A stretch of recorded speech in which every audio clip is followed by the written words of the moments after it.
Okay friends, તો previous લેક્ચરમાં આપણે જોયેલું હતું અંતરાલ વિશે. બરાબર, અંતરાલોના પ્રકારો જોયેલા, સંવૃત અંતરાલ, વિવૃત અંતરાલ, સંવૃત વિવૃત, વિવૃત સંવૃત, પછી કેટલાક સ્પેશિયલ અંતરાલો જોયેલા, એને આપણે સંખ્યા રેખા પર નિરૂપણ કરાવેલું. બરાબર, સિમ્પલ લેંગ્વેજમાં તમને મેં સમજાવેલું. ચોરસ કૌંસ એટલે સંવૃત અંતરાલ, બરાબર, એને ક્લોઝ ઇન્ટરવલ કહેવાય. અને પેલો સાદો કૌંસ, બરાબર, એટલે ગોળવાળો કૌંસ આવે તો એને કહેવાય વિવૃત અંતરાલ, બરાબર, એને ઇંગ્લિશમાં કહેવાય ઓપન ઇન્ટરવલ. ઓકે, તો જ્યારે ઇક્વલ ટુની સાઇન આવે, સિમ્પલમાં જ્યારે ઇક્વલ ટુની સાઇન આવે ત્યારે સંવૃત આવે, અને જ્યારે ઇક્વલ ટુની સાઇન નહીં આવે ત્યારે એ વિવૃત કહેવાય. બરાબર, હવે એક સ્ટેપ આગળ વધીએ અને ટોપિક છે વેન આકૃતિ. ટોપિકના નામમાં જ આકૃતિ છે, બરાબર, દેટ મીન્સ કે કંઈક ડાયાગ્રામ તો આવશે જ. બરાબર, તો વેન આકૃતિ શું છે એ ભણીએ. તો અત્યારે આપણે ચેપ્ટર ભણી રહ્યા છે ગણ, સેટ વિશે ભણી રહ્યા છે. તો એ ગણ પરથી જ કઈ વેન આકૃતિ બનતી હશે. બરાબર, તો એના વિશે જોઈએ. ગણનું ભૌમિતિક નિરૂપણ કરતા ચિત્રને વેન આકૃતિ કહે છે. બરાબર, તમને જે ગણ ભણી ગયા અત્યારે, ગણ એ, ગણ બી, ગણ સી, બરાબર, એ બધા ગણ ભણી ગયા. બરાબર, એ ગણને તમે ભૌમિતિક રીતે નિરૂપણ કરો, એ ગણને તમે ભૌમિતિક રીતે નિરૂપણ કરો તો એને કહેવાય વેન આકૃતિ. વેન આકૃતિમાં સાર્વત્રિક ગણને લંબચોરસ વડે દર્શાવાય છે. હવે અહીંયા બધા સિમ્બોલ આપશે તમને કે કયા ગણને શેના વડે દર્શાવવું. તો ગઈકાલના જ લેક્ચરમાં આપણે સાર્વત્રિક ગણ વિશે ભણી ગયા. સાર્વત્રિક ગણ એટલે એવો ગણ કે જેમાં આપેલા બધા જ ગણો સમાયેલા હોય. ઘણી વખત આપણે એક કરતાં વધારે ગણની વાત કરતા હોઈએ ત્યારે આ બધા ગણો કોઈ એક ગણના ઉપગણ હોય છે, તો એ ગણને આપણે સાર્વત્રિક ગણ તરીકે ઓળખીએ છીએ. તો ઇન શોર્ટ તમને મેં સમજાવેલું, સાર્વત્રિક ગણ એટલે એવો ગણ કે જેમાં બધા જ ગણ સમાયેલા છે. બરાબર, આપેલા બધા જ ગણ એ ગણના ઉપગણ છે, એને કહેવામાં આવે સાર્વત્રિક ગણ. તો વેન આકૃતિમાં સાર્વત્રિક ગણને લંબચોરસ વડે દર્શાવાય છે. સાર્વત્રિક ગણને શું લંબચોરસ વડે દર્શાવવામાં આવે છે. સાર્વત્રિક ગણના ઉપગણો, સાર્વત્રિક ગણ છે તો એના ઉપગણો તો હશે જ. એના ઉપગણો એટલે કે ગણો એ, બી, સી ને વર્તુળ વડે દર્શાવાય છે. શેના વડે દર્શાવવામાં આવે છે બાળકો? વર્તુળ વડે. ગણના ઘટકોને તેના અનુરૂપ વર્તુળમાં દર્શાવવામાં આવે છે.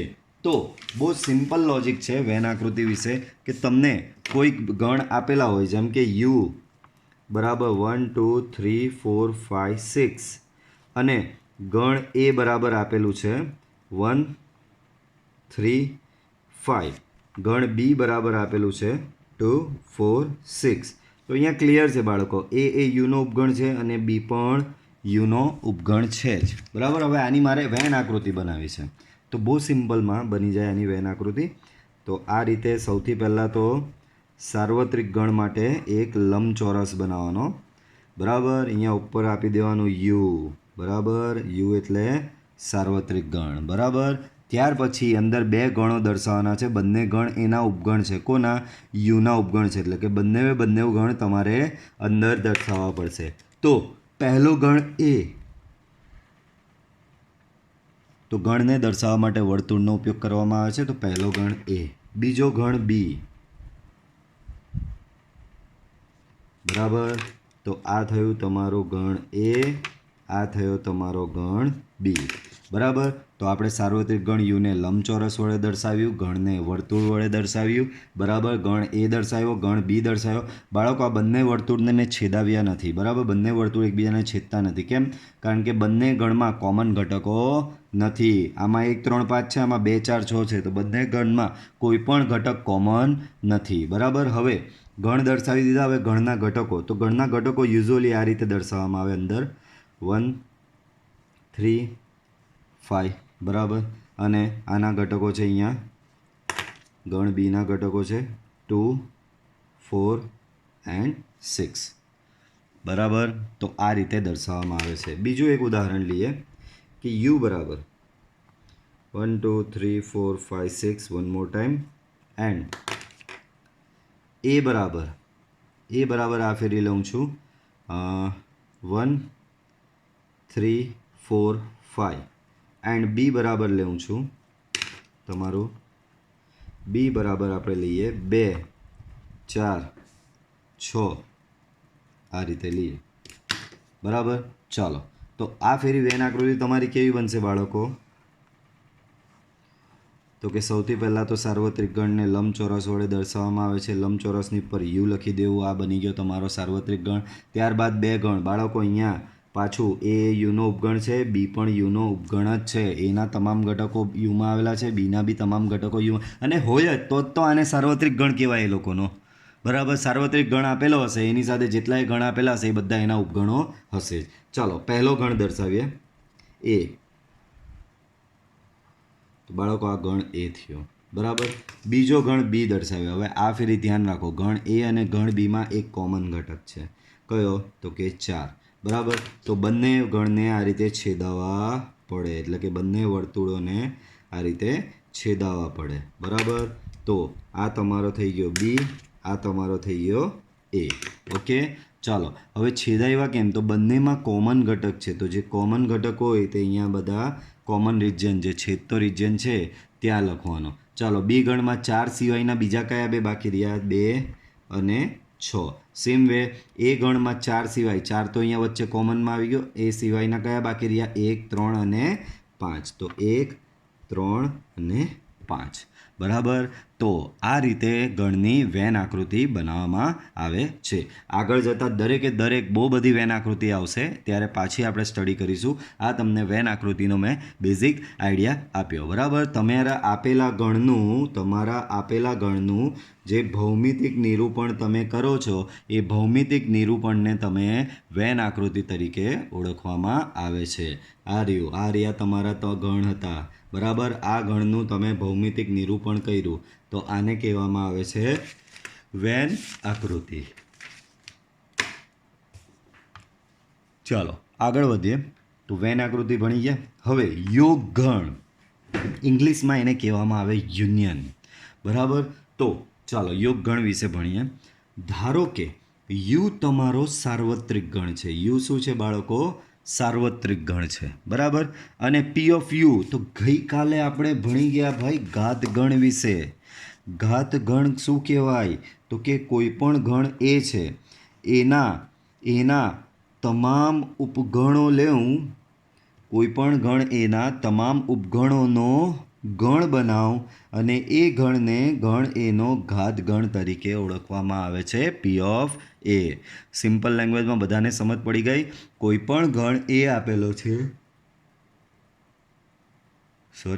કોઈ પણ ગણ એ આપેલો છે, એના તમામ ઉપગણો લો અને એ તમામ ઉપગણોનો એક નવો ગણ બનાવો, એને કહેવાય કોઈ પણ ગણનો ઘાતગણ. બરાબર, આની પ્રેક્ટિસ આપણે ઘણી કરેલી થિયરીમાં. બરાબર, કે કોઈ પણ ગણનો ઘાતગણ કઈ રીતે બને છે. બરાબર, તો કોઈ પણ ગણનો ઘાતગણ એટલે પહેલાં તો એ ગણ જે છે, જેમ કે કોઈ ગણ છે એમાં 3 ઘટકો છે તો એના ઉપગણોનું લિસ્ટ બનાવો. બરાબર, 3 ઘટકો હોય તો એના ઉપગણો કેટલા થાય? તો મેં તમને સમજાવેલું, 2 ના માથે 3 ઘાત બરાબર 8. 8 ઉપગણોનું લિસ્ટ બનાવ્યું, એ લિસ્ટને પાછું એક ગણમાં મૂકી દો અને જે ગણ બને એને ઘાત ગણ તરીકે ઓળખવામાં આવે છે. બરાબર, તો આ વસ્તુ આપણે ભણી ગયેલા. તો અહીંયા ધારો કે યુ સાર્વત્રિક ગણ છે તો પી ઓફ યુ શું થશે? યુનો ઘાતગણ થશે. બરાબર, પી ઓફ યુ શું થશે? યુનો ઘાતગણ. બરાબર, હવે હમણાં જ ભણી ગયા સાર્વત્રિક ગણ એટલે શું? તો કે સાર્વત્રિક ગણમાં બધા સબગણો સમાયેલા હોય. તો અહીંયા એ ઉપગણ યુ, બી ઉપગણ યુ. બરાબર, તો આગળ વધીએ. એ ઉપગણ યુ છે અને બી ઉપગણ યુ છે, તો અહીં એમાં હોય અથવા, વચ્ચેનો વડ અથવા અગત્યનો છે. અહીં એમાં હોય અથવા બીમાં હોય તેવા તમામ ઘટકોથી બનતા ગણને એ અને બીનો યોગગણ તરીકે ઓળખવામાં આવે છે. એનો સંકેત છે એ યોગ બી. એનો સંકેત શું છે બાળકો? એ યોગ બી. અને એને પાછું ગાણિતિક સ્વરૂપમાં પ્રોપરલી લખવું હોય તો, એટલે કે ગુણધર્મની રીતે લખેલું છે. આપણે ગણને ગુણધર્મની રીતે લખતા શીખી ગયેલા છીએ. પાછું તમને સમજાવું છું. યુ સાર્વત્રિક ગણ, પી ઓફ યુ એટલે યુનો ઘાતગણ. તમારી પાસે 2 ગણ છે જે યુના ઉપગણ છે, તો તમારા 2 ગણનો યોગગણ તમારે શોધવાનો છે. તો કેવી રીતે શોધાય? ગણ એમાં હોય અથવા ગણ બીમાં હોય તેવા તમામ ઘટકોથી બનતા ગણને એ તથા બીનો યોગગણ તરીકે ઓળખવામાં આવે છે. બરાબર, જેનો સંકેત છે એ યોગ બી. બરાબર, સંકેત શું છે બાળકો? એ યોગ બી. આમ એ યોગ બી બરાબર શું થશે? તો કે એવો એક્સ. એ યોગ બી બરાબર શું થશે બાળકો? એવો એક્સ કે જ્યાં એક્સ એ એમાં છે અથવા બીમાં પણ છે, બરાબર. વચ્ચેનો વડ અથવા એટલે ઇન શોર્ટ તમારે યોગ ગણ બનાવે તો બંને ગણના જે ઘટકો છે એ ઘટકોને મિક્સ કરી દેવાના, બરાબર. પણ ઘટકોને રિપીટ કરવાના નહીં. ઘટકોને શું બાળકો? રિપીટ કરવાના નહીં. જેમ કે એક ઉદાહરણ આપું તમને. તમારી પાસે ગણ એ બરાબર 1 2 3 ને 4 આવું છે. ગણ બી બરાબર 2 4 6 8 આવું છે. મારે શોધવું છે બંનેનો યોગ ગણ. તો એ યોગ બી બરાબર અહીંયા લખવાનો ગણ એ શું છે તો કે 1 2 3 4 યોગ ગણ બી લખવાનો તો એ શું છે 2 4 6 8 બરાબર. બંનેનો યોગ શોધવાનો. તો બંને ગણને મિક્સ કરી દેવાના. મિક્સ કરી દો તો 1 2 3 4 બરાબર. તો જો 2 અને 4 તો આમાં બી આવે છે પાછા, તો પાછા રિપીટ નહીં કરવાના. 2 અને 4 આવી ગયા એકવાર આ રહ્યા, બરાબર. તો પાછા રિપીટ કરવાના નહીં, બરાબર. ચાલો ત્યાર પછી 2 4 આવી ગયા, 6 અને 8 બાકી છે. તો 6 અને 8 મતલબમાં એ યોગ બી એટલે બે ગણો તમને જે આપેલા હોય એ બે ગણોને મિક્સ કરી દો એટલે જે મળે એને કહેવાય એ યોગ બી. ક્લિયર? ચાલો તો આ હતો યોગગણ. એને યાદ રાખજો, ગુણધર્મની રીતે આ રીતે લખાય. આ બી બહુ કામનું છે. એ યોગ બી બરાબર એવો એક્સ કે જ્યાં એક્સ બિલોંગ્સ ટુ એ અથવા એક્સ બિલોંગ્સ ટુ બી, બરાબર. ચલો હવે યોગગણની વેન આકૃતિ હમણાં જ ભણી ગયા.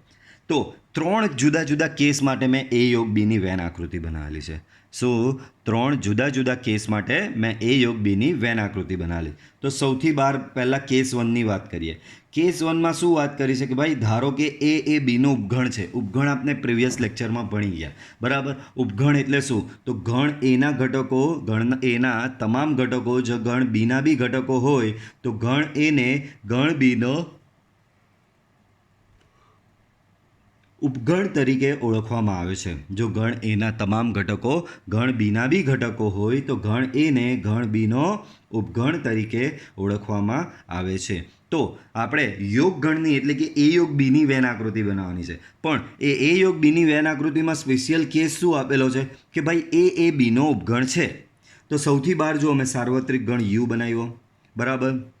હવે અંદર એ અને બી બનાવવાના છે, પણ એ તો આખો બીમાં સમાયેલો છે.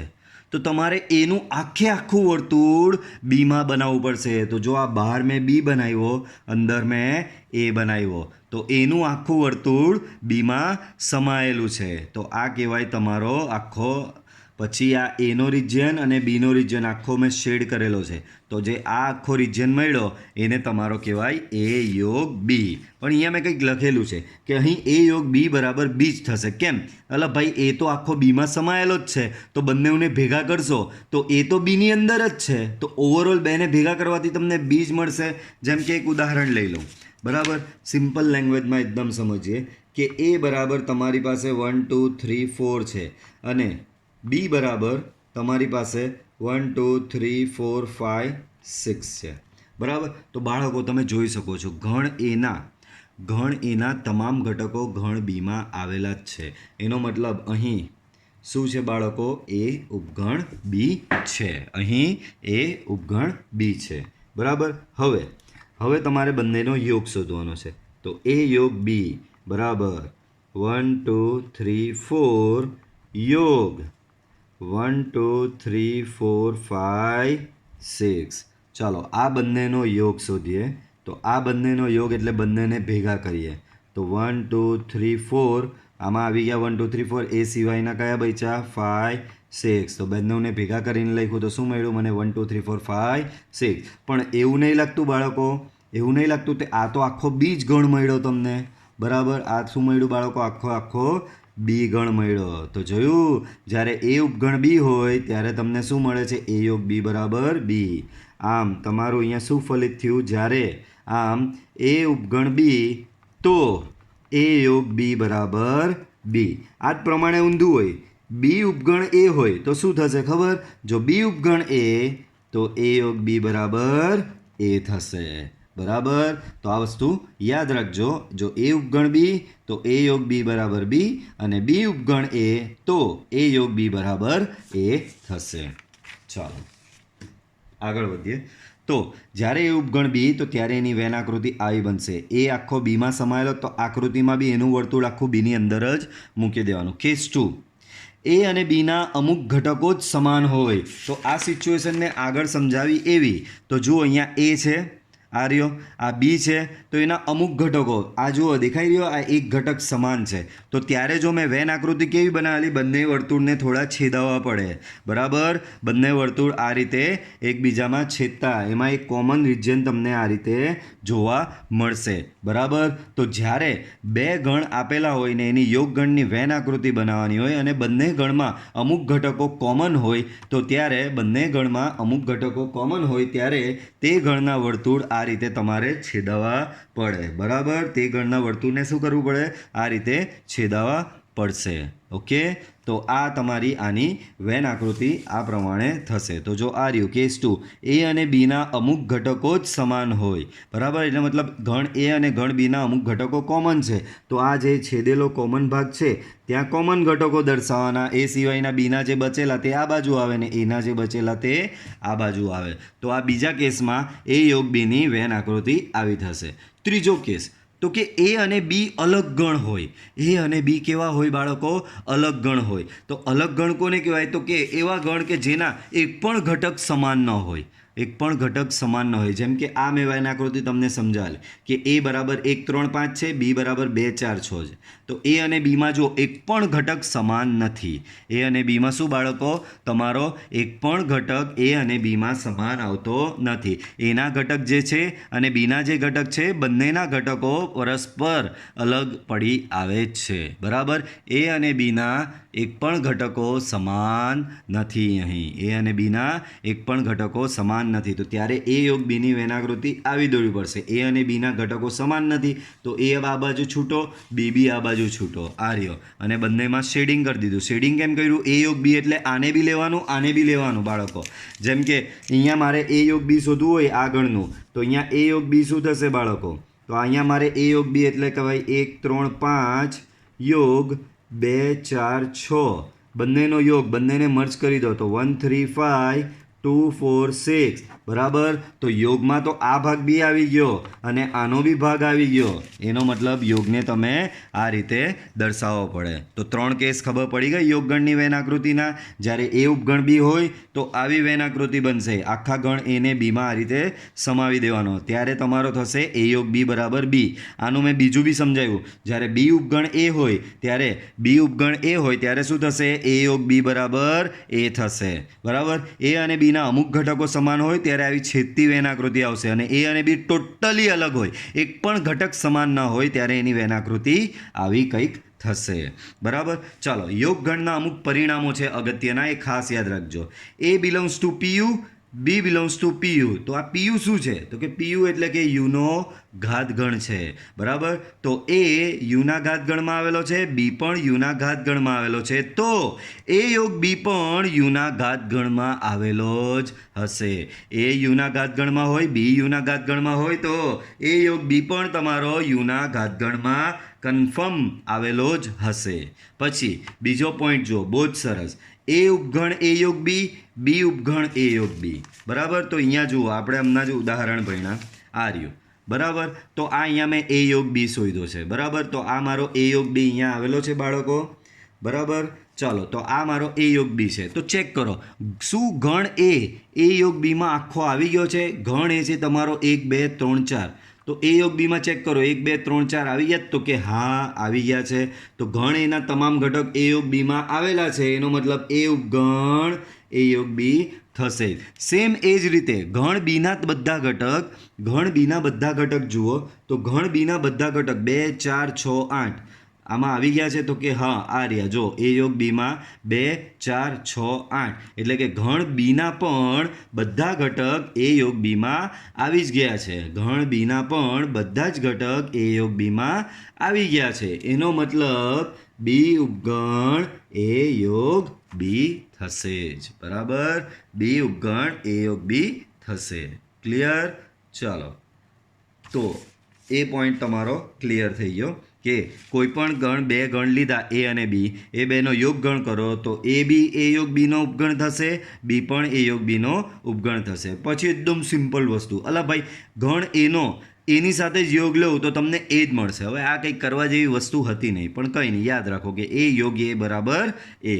બરાબર યાદ રાખજો, ગમે ત્યારે સાબિત કરવાના દાખલામાં રિપ્લેસ કરવાના આવશે કે એ યોગ એ આવી ગયું એના બરાબર એ, બી યોગ બી આવે બી, સી યોગ સી, ડી યોગ ડી. બરાબર, ચાલો નેક્સ્ટ પોઈન્ટ.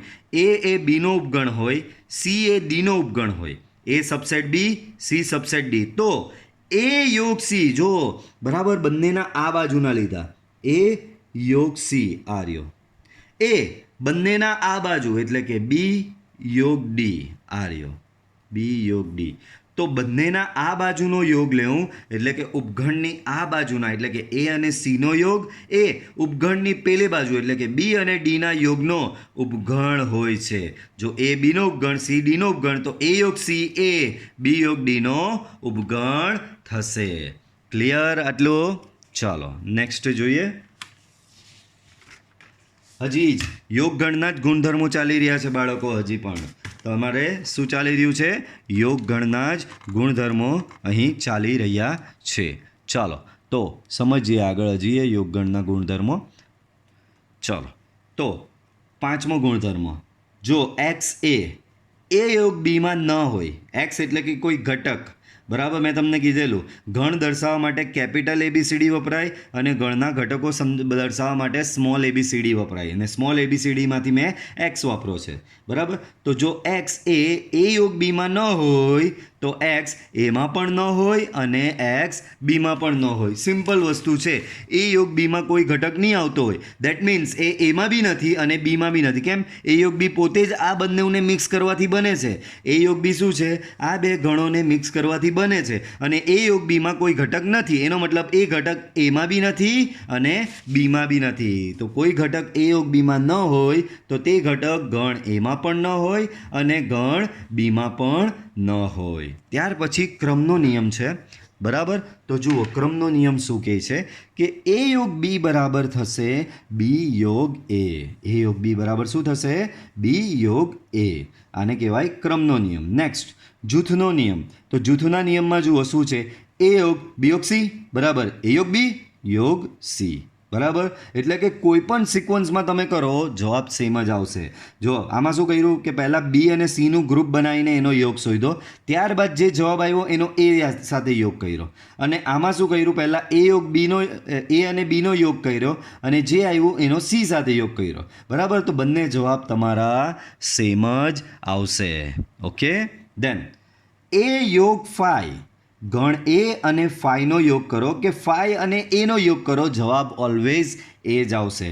એટલે કે ખાલી ગણ સાથે કોઈ પણ ગણનો યોગ કરો તો એ ગણ પોતે જ આવશે. એ યોગ ફાઈ બરાબર બી એ, બી યોગ ફાઈ બરાબર બી સી યોગ ફાઈ બરાબર સી, ડી યોગ ફાઈ બરાબર ડી. મતલબમાં ખાલી ગણ સાથે કોઈ પણ ગણનો ઉપગણ લેવો તો એ ગણ પોતે જ તમને પાછો મળશે. એ જ પ્રમાણે એ યોગ યુ અથવા યુ યોગ એ બરાબર ઓલવેઝ યુ જ થશે. એટલે કે કોઈ પણ ગણનો સાર્વત્રિક ગણ સાથેનો યોગ ગણ એ તમને પાછો સાર્વત્રિક ગણ જ મળશે. એ યોગ યુ બરાબર યુ, બી યોગ યુ બરાબર બી યુ, સી યોગ યુ બરાબર બી યુ અને ડી યોગ યુ બરાબર બી યુ. મતલબમાં સાર્વત્રિક ગણનો કોઈ પણ ગણ સાથેનો ઉપગણ એ સાર્વત્રિક ગણ જ થશે. ઓકે, ચાલો નેક્સ્ટ છે છેદગણ. તો યોગ ગણ અહીંયા પૂરો થાય છે, યોગ ક્રિયા અહીંયા પૂરી થાય છે. છેદગણ, છેદગણને ઇંગ્લિશમાં કહેવાય ઇન્ટરસેક્શન. બરાબર, યોગ ગણને તમે દર્શાવેલો આ રીતે યુ સાથે, બરાબર, ને છેદગણને તમારે આ રીતે ઊંધા યુથી દર્શાવવાનો રહેશે. ચાલો તો સેમ થિયરી સ્ટાર્ટ કરીએ એ જ રીતે. ધારો કે એ યુનો ઉપગણ છે, બી એ યુનો ઉપગણ છે. ભાઈ સાર્વત્રિક ગણ છે તો બધા એના ઉપગણ થવાના જ છે. તો આપણે અગાઉ યોગ ગણમાં શું જોયેલું? તો કે એમાં હોય અથવા બીમાં હોય. યાદ રાખજો, એમાં હોય અથવા બીમાં હોય તેવા ગણને યોગ ગણ કીધેલો. જ્યારે આમાં શું છે, એમાં હોય અને બીમાં હોય, એટલે કે બંનેમાં હોય. યાદ રાખજો, બે વચ્ચેનો ફરક, અથવા અને વચ્ચે બહુ મોટો ફરક છે. અથવા એટલે બંનેમાં જ રહેવાના છે, બરાબર.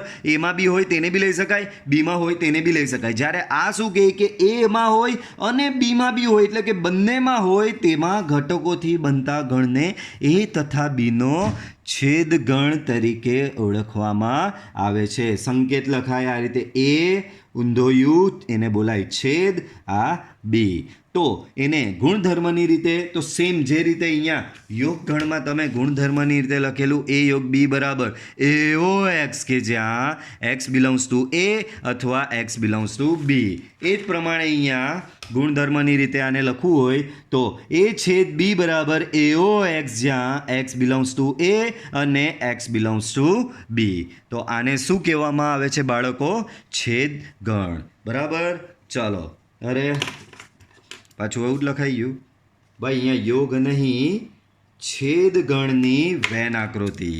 ચાલો, તો છેદગણની વેન આકૃતિ જે રીતે યોગ ગણમાં મેં 3 કેસ લીધેલા, એ જ 3 કેસ અહીંયા લઈશ. કેસ 1, જો એ બીનો ઉપગણ હોય બાળકો, તો આપણે થોડું પહેલાં એનો એક દાખલા જેવું સમજીએ કે ભાઈ છેદગણ કેવી રીતે લાવવાનો.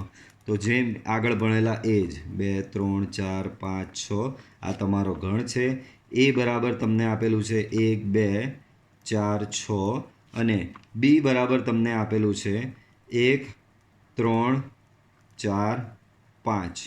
બરાબર. મારે શોધવાનું છે બાળકો આ બંનેનો છેદ, એ છેદ બી. તો પહેલા ગણ એ, તો કે 1 2 4 6, છેદ બી તો કે 1 3 4 5. આ બંનેનો છેદ એટલે કે આ બંનેમાં જે કોમન હોય તે લઈ લેવાનો. તો 1 અને 1 કોમન છે, 4 અને 4 કોમન છે, તો બંનેનો છેદ આવશે ગણમાં 1 અને 4. તો આ તમારો બનશે બાળકો એ છેદ બી. એમાં હોય અને બીમાં પણ હોય તેવા ગણોથી. તો 1 અને 4 એમાં પણ છે, 1 અને 4 બીમાં પણ છે, એટલે એ છેદ બીમાં 1 અને 4 આવશે. બરાબર. તો હવે એની વેન આકૃતિ. કેસ 1, એ ઉપગણ બી હોય, પહેલાં તો સાર્વજનિક ગણ જે દર્શાવવાનો તેને લંબચોરસથી દર્શાવેલો. એ ઉપગણ બી તો મેં આગળ જ સમજાવેલું, જો એ બીનો ઉપગણ હોય તો એને બીના વર્તુળની અંદર દર્શાવવાનું, અને બી એનો ઉપગણ હોય તો બીને એના વર્તુળની અંદર દર્શાવવાનું રહેશે. તો એ ઉપગણ બી હોય બાળકો, અહીં એ બરાબર 1 2 3 4 આવું કંઈક છે, અને બી બરાબર છે તમારો 1 2 3 4 5 6. તો બાળકો ક્લિયરલી દેખાઈ રહ્યું છે કે એ બીનો ઉપગણ છે. બરાબર. અહીં એ ઉપગણ બી છે. તો જ્યારે એ ઉપગણ બી હોય ત્યારે બંનેનો છેદગણ મારે શોધવો છે. 1 2 3 4 છેદ 1 2 3 4 5 6. તો આનો ને આનો છેદ 1 2 3 4 1 2 3 4 બંનેનો છેદગણ. બરાબર. તો બંનેનો છેદગણ આ રહ્યું 1 2 3 4 ને 1 2 3 4 એમાં હોય અને બીમાં હોય. બંનેમાં કોમન શું છે? તો કે 1 2 3 4. બરાબર. પણ બાળકો એવું નહીં લાગતું આ તો ગણ એ પોતે જ આવ્યો જવાબમાં? તો જવાબમાં શું આવ્યું બાળકો? ગણ એ પોતે. ધેરફોર એ છેદ બી બરાબર તમને શું મળ્યું? એ મળ્યું. યોગ ગણમાં તમને યાદ કરાવું, જો એ ઉપગણ બી હોય તો એ યોગ બી બરાબર બી મળતો હતો. જ્યારે છેદ ગણમાં શું છે? એ ઉપગણ બી હોય તો એ છેદ બી બરાબર તમને મળશે બાળકો. એ છેદ બી બરાબર શું મળશે બાળકો? તમને એ મળશે. બરાબર. તો જુઓ આ રહ્યું એ છેદ બી બરાબર એ. જો એ ઉપગણ બી હોય તો એ છેદ બી બરાબર એ. તો એ છેદ બીનો જવાબ માત્ર એ જ આવ્યો. તો શેડિંગ જુઓ માત્ર એમાં જ કરેલું છે. શેડિંગ શેમાં કરેલું? માત્ર એમાં જ કરેલું છે. બરાબર. તો એ ઉપગણ બી હોય તો એ છેદ બી બરાબર શું થશે બાળકો? એ થશે. અને બી ઉપગણ એ હોય તો એ છેદ બી બરાબર થશે બી થશે. ઓકે. ચાલો નેક્સ્ટ. કેસ 2, એ અને બી અલગ ગણો હોય. અલગ ગણ એટલે કે બંનેના ઘટકો મેચ જ નહીં થતા. ધારો કે એ બરાબર આવું છે 1 3 5 7 અને બી બરાબર આવું છે 2 4 6 અને 8. મારે શોધવું છે બંનેનો છેદગણ એ છેદ બી. એટલે કે 1 3 5 7 છેદ 2 4 6 8 બરાબર. આ ગણ અને આ ગણમાં કોમન લેવાનું છે તમારે. બરાબર. તો બંનેમાં કોમન શું છે? તો કે કંઈ નથી, એક પણ ઘટક મેચ થતો નથી. તો બંનેના એટલે કે એમાં હોય અને બીમાં હોય એવો કોઈ પણ ઘટક મળ્યો નહીં, તો બંનેનો છેદ ગણ થશે ખાલી ગણ 5. તો અહીંયા એ છેદ બી બરાબર શું મળે? 5. ક્યારે? જ્યારે એ અને બી બંને અલગ ગણ હોય. એ અને બી અલગ ગણ હોય તો બંનેનો છેદ થશે 5. તો અહીંયા તમને એક રિઝલ્ટ મળ્યું. અહીં તમને શું જાણવા મળ્યું? જો એ અને બી અલગ ગણ હોય, જો એ અને બી અલગ ગણ હોય તો એ છેદ બી બરાબર થશે 5. બરાબર. જો એ અને બી અલગ ગણ હોય તો એ છેદ બી બરાબર થશે 5. ક્લિયર? ચલો, તો આ રહ્યું. એ અને બી અલગ ગણ હોય તો શું થશે બાળકો? એ છેદ બી બરાબર 5 થશે. આગળ વધીએ. તો આ કેસ હતો એ અને બી બંને અલગ ગણ હોય. હવે કેસ 3, એ અને બીના અમુક ઘટકો સમાન હોય. તો કે આ રહ્યું, આ એ અને બી છે તો આમાં અમુક ઘટકો કયા સમાન હતા? આ રહ્યા, 1 હતો બંનેમાં અને 4 હતા. તો આ કયો કેસ થયો? એ અને બીના અમુક ઘટકો સમાન હોય. અમુક ઘટકો સમાન હોય તો આગળ મેં સમજાવેલું, તમારે બંને ગણના વર્તુળને આ રીતે છેદવવા પડે. બરાબર. તો આ એનું થશે. એમાં જો છેદેલો ભાગ પર જ માત્ર શેડિંગ કરેલું છે અહીંયા. એનો મતલબ આ છેદેલો ભાગ, જે શેડિંગવાળો ભાગ છે એ શું દર્શાવે છે? એ છેદ બી દર્શાવે છે. અહીંયા જો શેડિંગ કર્યું જ નથી. કેમ? એ છેદ બી બરાબર તો 5 આવેલું, તો અહીંયા એ છેદ બી 5 મળે છે, તો કશે શેડિંગ નહીં આવશે. અહીંયા એ ઉપગણ બી હતું તો અહીંયા એ છેદ બી બરાબર તમને એ મળેલું, તો શેડિંગ માત્ર એ વાળા ભાગમાં કરેલું. જ્યારે આ રીતે અમુક ઘટકો સમાન હોય તો જેટલો ભાગ સમાનવાળો હોય ત્યાં જ શેડિંગ તમારે કરવાનું રહેશે, અને એ દર્શાવે છે તમારો એ છેદ બી. બરાબર. ચાલો, હવે છેદ ગણના પરિણામો છે અમુક, એ ભણીએ આપણે. તો પહેલું પરિણામ સેમ. જો એ યુના ઘાત ગણમાં હોય, બી પણ યુના ઘાત ગણમાં હોય તો એ છેદ બી બી યુના ઘાત ગણમાં હોય ને હોય જ. ઇન શોર્ટ એમ દર્શાવે છે આ વસ્તુ કે એ યુનો ઉપગણ હોય, બી એ યુનો ઉપગણ હોય તો એ છેદ બી પણ, આનો મતલબ એક્ઝેક્ટ આવો જ થાય. જો એ યુનો ઉપગણ હોય, બી યુનો ઉપગણ હોય તો એ છેદ બી પણ યુનો જ ઉપગણ હશે ને હશે જ 100%. બરાબર. જો એ યુનો ઉપગણ હોય, બી પણ યુનો ઉપગણ હોય તો એ છેદ બી પણ યુનો ઉપગણ થશે. યોગ ગણમાં બી આવું જ. બરાબર. સેમ આ જ વસ્તુ. જો એ યુનો ઉપગણ હોય, બી બી યુનો ઉપગણ હોય તો એ યોગ બી પણ યુનો ઉપગણ થશે ને થશે જ. બરાબર. ચાલો આગળ. તો બીજું પરિણામ બહુ જ સરસ છે. એ છેદ બી એ એનો બી ઉપગણ છે અને એ છેદ બી એ બીનો બી ઉપગણ છે. તો આ રહ્યો, હમણાં જ દાખલો ગણ્યો આપણે છેદવાળો, આ રહ્યો. બરાબર. આ યુ હતો, એ હતો, બી હતો. મેં એ છેદ બી શોધ્યો. એ છેદ બીનો જવાબ 1 અને 4 હતો. તો જુઓ 1 અને 4 જવાબ આવ્યો એ છેદ બી. એ છેદ બીમાં શું છે? માત્ર 1 અને 4. તો 1 અને 4 જુઓ, ગણ એમાં બી 1 અને 4 સમાયેલો છે અને ગણ બીમાં બી 1 અને 4 સમાયેલો છે. ગણ એમાં બી 1 અને 4 સમાયેલો છે અને ગણ બીમાં બી 1 અને 4 સમાયેલો છે. એનો મતલબ ચોખ્ખું દેખાઈ રહ્યું છે કે એ છેદ બી ઉપગણ, એ છેદ બી ઉપગણ એ અને એ છેદ બી ઉપગણ બી. બરાબર. એ છેદ બી એ ગણ એનો બી ઉપગણ થશે અને એ છેદ બી ગણ બીનો બી ઉપગણ થશે. યોગ ગણના કિસ્સામાં ઊંધું હતું. એ યોગ બીનો ઉપગણ થાય, બી બી એ યોગ બીનો ઉપગણ થાય. જ્યારે આ કિસ્સામાં આખું ઉલટું આવ્યું. આનું ને આનું કમ્પેર કરો તમે બંને. આ શું કહે કે એ યોગ બીનો ઉપગણ છે ને બી પણ એ યોગ બીનો ઉપગણ છે. જ્યારે આ હું રિવર્સ થઈ ગયું. બરાબર. બંનેનો છેદ એનો ઉપગણ છે અને બંનેનો છેદ બીનો બી ઉપગણ છે. ઓકે. ચાલો આગળનું પરિણામ જોઈએ. આગળનું પરિણામ શું કહે છે? તો આગળનું પરિણામ એમ કહે છે કે એ છેદ એ બરાબર એ. એટલે કે બે ગણ છે, તમારી પાસે એક ગણ છે, ગણનો પોતાની જ સાથે છેદ લેવો તો એ જ ગણ પાછો મળશે. આ વસ્તુ બી આપણે આગળ ભણી ગયા યોગ ગણમાં. બરાબર. આ રહ્યું. બરાબર. એ બીનો યોગ ઉપગણ હોય, સી એ ડીનો ઉપગણ હોય તો એ બીનો ઉપગણ હોય, સી એ ડીનો ઉપગણ હોય તો શું થશે બાળકો? તો એ યોગ સી પણ બી યોગ ડીનો ઉપગણ થશે જ. બરાબર, એ બીનો ઉપગણ હોય અને સી એ ડીનો ઉપગણ હોય તો એ યોગ સી એ બી યોગ ડીનો ઉપગણ થશે. સેમ આવું એ બીનો ઉપગણ હોય, સી ડીનો ઉપગણ હોય તો એ છેદ સી પણ બી છેદ ડીનો, એટલે કે આ બાજુના બેનો છેદગણ લેવું અને આ બાજુના બેનો છેદગણ લેવું. તો આ બાજુના બેનો જે છેદગણ મને મળે છે એ આ બાજુના બેના છેદગણનો ઉપગણ થશે. ક્લિયર? ચાલો આગળ વધીએ. એના હજી ગુણધર્મ બાકી હશે. તો આગળ તો જો એક્સ એ છેદ બીમાં ન હોય, એટલે કે એક્સ એ છેદ બીનો સભ્ય ન હોય તો એક્સ એમાં પણ નથી અને એક્સ બીમાં બી નથી. બટ ઓબ્વિયસ છે ભાઈ એ છેદ બીમાં. બાળકો અહીંયા હું વાત કરીશું. ધારો કે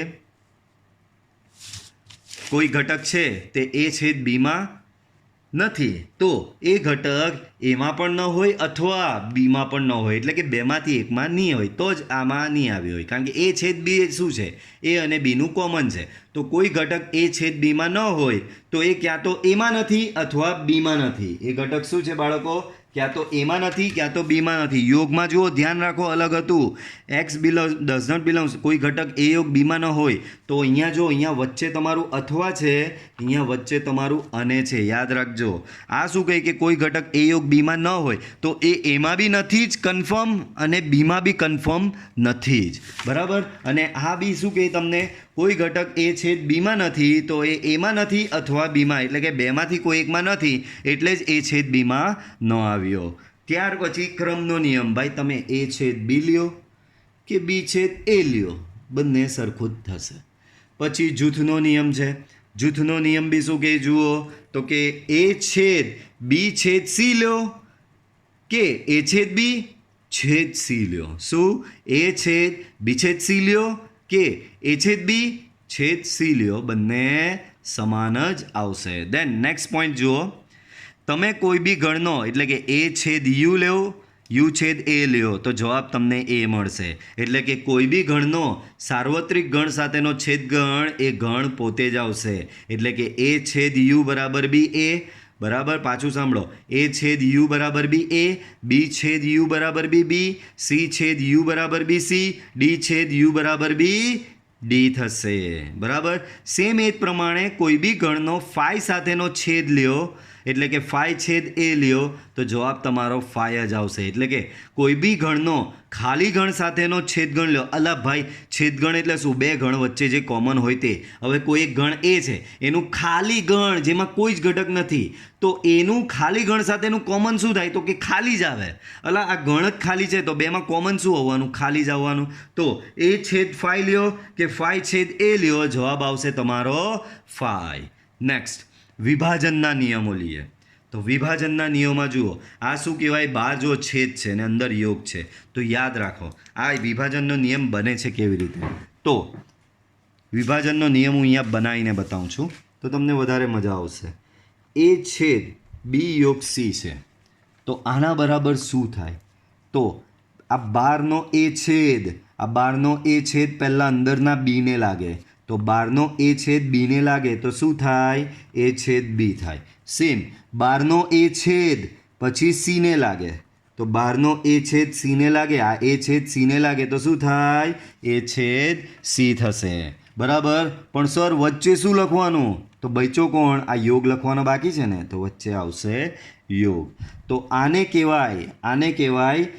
કહેવાય છેદનું યોગ પર વિભાજન. આને છેદ કહેવાય, આને યોગ કહેવાય છે. તો આ વિભાજનના નિયમને શું કહેવાય? છેદનું યોગ પર વિભાજન. આ વિભાજનના નિયમને પાછું સમજો, શું કહેવાય? છેદનું યોગ પર વિભાજન તરીકે ઓળખવામાં આવે છે. એવું જ બીજું બનાવીએ. હવે આ બંને સાઈનને ઉલટી લખીએ.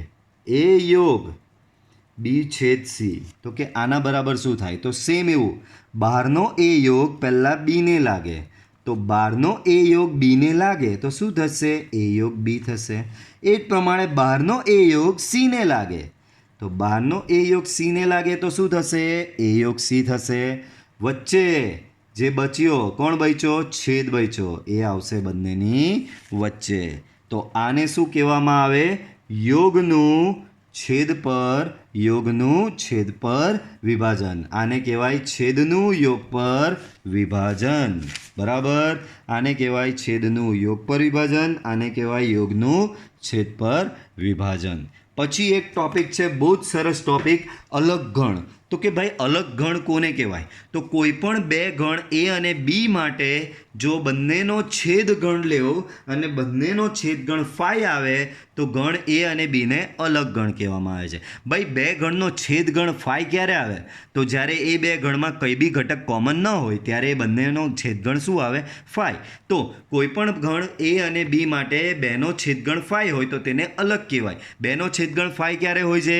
તો કે બંનેમાં કોઈ પણ ઘટક કોમન ન હોય ત્યારે બંનેનો છેદગણ 5 થાય. એનો મતલબ બેમાં કોઈ પણ ઘટક કોમન નથી, એનો મતલબ બંને ટોટલી અલગ ગણો છે. તો બહુ જ અગત્યનો પોઈન્ટ છે આ.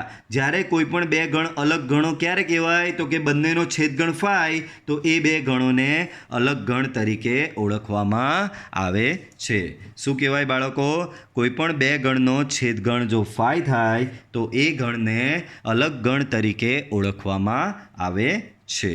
બરાબર, ચાલો તો આ લેક્ચરમાં આપણે આટલે સુધી રાખીએ. હજી ઘણી થિયરી બાકી છે તો એને આપણે સાથે લઈશું. બરાબર, નેક્સ્ટ લેક્ચરમાં. તો આ વિડીયો લેક્ચરમાં આપણે આટલે સુધી રાખીએ. નેક્સ્ટમાં હજી ઘણું ભણવાનું છે આપણે.